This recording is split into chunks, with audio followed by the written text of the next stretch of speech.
ಇನ್ನು ವಿಧಾನ ಪರಿಷತ್ಗೆ ಬಿಜೆಪಿ ಅಭ್ಯರ್ಥಿಗಳ ಪಟ್ಟಿ ಕೂಡ ರಿಲೀಸ್ ಆಗಿದೆ. ಮೂವರ ಪಟ್ಟಿಯನ್ನು ಬಿಡುಗಡೆ ಮಾಡಿದೆ ಬಿಜೆಪಿ ಹೈಕಮಾಂಡ್. ಮಾಜಿ ಶಾಸಕ ಸಿಟಿ ರವಿಗೆ ಪರಿಷತ್ ಟಿಕೆಟ್ ಘೋಷಣೆಯಾಗಿದೆ. ಇಲ್ಲೂ ಕೂಡ ಅಷ್ಟೇ ಅಚ್ಚರಿ ಅನ್ನುವಂಥದ್ದು ಏನೂ ಇಲ್ಲ. ಆದರೆ ಕೆಲವೊಂದಿಷ್ಟು ಹೆಸರು ಆಕಾಂಕ್ಷಿಗಳು ಕೂಡ ಇಲ್ಲಿ ಜಾಸ್ತಿ ಇದ್ರು. ಘಟಾನುಘಟಿಗಳೇ ಲಾಭಿಯನ್ನ ಮಾಡಿದ್ರು. ಆದರೆ ಅಂತಿಮವಾಗಿ ಸಿಟಿ ರವಿ ಅವರು, MG ಮೂಳೆ, MLC ರವಿಕುಮಾರ್ಗೆ ಟಿಕೆಟನ್ನು ಘೋಷಣೆ ಮಾಡಲಾಗಿದೆ. ಸಿಟಿ ರವಿಗೆ ಇಲ್ಲಿ ಅವಕಾಶ ಯಾಕೆ ಮಾಡಿಕೊಟ್ಟಿದ್ದಾರೆ ಅಂತ ಹೇಳಿದ್ರೆ, ಲೋಕಸಭಾ ಚುನಾವಣೆಯಲ್ಲಿ ಟಿಕೆಟ್ ಸಿಗಲಿಲ್ಲ, ವಿಧಾನಸಭೆ ಚುನಾವಣೆಯಲ್ಲಿ ಸೋತರು, ಮತ್ತು ಹೈಕಮಾಂಡ್ ಮಟ್ಟದಲ್ಲಿ ಉತ್ತಮವಾದಂಥ ಒಡನಾಟವನ್ನು ಹೊಂದಿದ್ದಾರೆ. ಮತ್ತು ಜಾತಿ ಲೆಕ್ಕಾಚಾರ, ಇಲ್ಲಿ ಒಕ್ಕಲಿಗ ಸಮುದಾಯಕ್ಕೆ ಅವಕಾಶವನ್ನು ಮಾಡಿಕೊಡಬೇಕು ಅಂಥೇಳಿ ಅಲ್ಲಿ ಲಿಂಗಾಯತರಿಗೆ ಅವಕಾಶವನ್ನು ಮಾಡಿಕೊಟ್ರು. BJP ರಾಜ್ಯಾಧ್ಯಕ್ಷರಾಗಿ ವಿಜೇಂದ್ರ ಅವ್ರನ್ನ ಮಾಡಿದರು, ಇಲ್ಲಿ ಅಶೋಕ್ ಅವ್ರನ್ನ ಮಾಡಿದರು, ಒಕ್ಕಲಿಗ ಸಮುದಾಯ.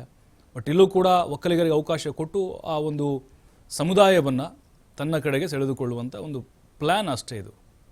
ಅದರ ಜೊತೆಗೆ ಈಗ ಕೋಟಾ ಶ್ರೀನಿವಾಸ್ ಪೂಜಾರಿ ಅವರು ಉಡುಪಿ ಚಿಕ್ಕಮಗಳೂರು ಲೋಕಸಭಾ ಕ್ಷೇತ್ರದಲ್ಲಿ ಸ್ಪರ್ಧೆ ಮಾಡಿದ್ದಾರೆ. ಹಾಗಾಗಿ ಅವರು ಗೆದ್ದರೆ ಅಂತ ಹೇಳಿದ್ರೆ ಅದು ಖಾಲಿ ಆಗುತ್ತೆ. ಅಲ್ಲಿ ಸಮರ್ಥನೆ ಮಾಡಿಕೊಳ್ತಾ ಇದ್ರು ಕೋಟಾ ಪಕ್ಷವನ್ನು. ಈಗ ಅವ್ರು ಹೋಗ್ಬಿಟ್ರೆ ಯಾರೂ ಇರೋದಿಲ್ಲ. ಅಂತಹ ವಾಕ್ಚಾತುರ್ಯ ಇರುವಂಥವರು ಸಿಟಿ ರವಿ ಅವರು ಸೂಕ್ತವಾಗ್ತಾರೆ ಅಂಥೇಳಿ ಅವ್ರನ್ನ ಇಲ್ಲಿ ಆಯ್ಕೆ ಮಾಡಲಾಗಿದೆ. ಇನ್ನು ರವಿಕುಮಾರ್ ಮತ್ತೊಮ್ಮೆ ಆಯ್ಕೆಯಾಗಿದ್ದಾರೆ. ಅವರು ಆಲ್ರೆಡಿ MLC ಆಗಿದ್ದರು. ಯಡಿಯೂರಪ್ಪನವರ ಆಪ್ತರು ಕೂಡ ಹೌದು. ಇಲ್ಲಿ ಯಡಿಯೂರಪ್ಪನವರೇ ಇವರ ಪರವಾಗಿ ಹೈಕಮಾಂಡ್ ಮುಂದೆ ಬ್ಯಾಟ ಮಾಡಿದ್ದಾರೆ ಅನ್ನೋದು ಕೂಡ ಬಹಳ ಸ್ಪಷ್ಟ. ಇನ್ನು ಮೂಳೆಯವರು ಬಸವ ಕಲ್ಯಾಣದ ಮಾಜಿ ಶಾಸಕರು, ಬಹಳ ಹಿರಿಯರು, ಮರಾಠ ಅಭಿವೃದ್ಧಿ ನಿಗಮದ ಮಾಜಿ ಅಧ್ಯಕ್ಷರು ಕೂಡ ಆಗಿದ್ದಾರೆ. ಆ ಸಮುದಾಯ, ಮರಾಠ ಸಮುದಾಯವನ್ನು ಓಲೈಸೋಕೆ ಅವಕಾಶವನ್ನು ಮಾಡಿಕೊಡಲಾಗಿದೆ. BJP ಈಗ 3 ಜನರಿಗೆ ಅಂದರೆ ಟಿಕೆಟನ್ನು ಫೈನಲ್ ಮಾಡಿದೆ. ಈಗ ಎಂಥ ಘಟಾನುಘಟಿ ನಾಯಕರು ರೇಸ್ನಲ್ಲಿದ್ದು ಅಂತ ಹೇಳಿದರೆ, ಮಾಧುಸ್ವಾಮಿಯವರು ಇಲ್ಲಿ ನನಗೊಂದು ಅವಕಾಶ ಸಿಕ್ಕರೆ ನಾನಾಗಿ ಬಿಡಲಿ ಅಂತ ಹೇಳಿದರು.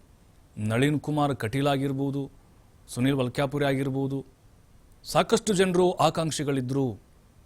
ಸದಾನಂದ ಗೌಡರು ನನಗೂ ಸಿಕ್ಕರೆ ಸಿಗಲಿ ಅಂಥೇಳಿ ಅವರು ಕೂಡ ಅವಕಾಶವನ್ನು ಬಯಸಿದ್ರು. ಆದರೆ ಫೈನಲಿ ಈಗ ರವಿಕುಮಾರ್ ಮತ್ತು ಸಿಟಿ ರವಿ ಮತ್ತು ಮೂಳೆ ಅವರಿಗೆ ಅವಕಾಶವನ್ನು ಮಾಡಿಕೊಟ್ಟಿದ್ದಾರೆ. ಕಲ್ಯಾಣ ಕರ್ನಾಟಕ ಭಾಗಕ್ಕೆ ಒಂದು ಮೂಳೆ ಅವರು, ಕರಾವಳಿ ಭಾಗಕ್ಕೆ ಒಂದು ಸಿಟಿ ರವಿ ಅವರು, ಅದರ ಜೊತೆಗೆ ರವಿಕುಮಾರ್ ಅವರು ಕೂಡ ಉತ್ತರ ಕರ್ನಾಟಕ ಭಾಗದವರೇ.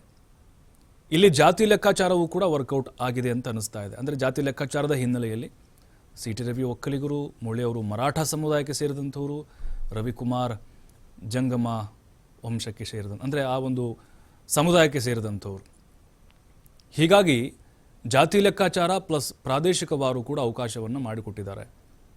BJPಗೆ ಇರೋದೇ ಇಲ್ಲಿ 3 ಸ್ಥಾನಗಳಿಗೆ ಮಾತ್ರ ಅವಕಾಶ. ಒಟ್ಟು 11 ಸ್ಥಾನಗಳಿಗೆ ನಡೆಯುವಂಥ ಚುನಾವಣೆ ಇದು.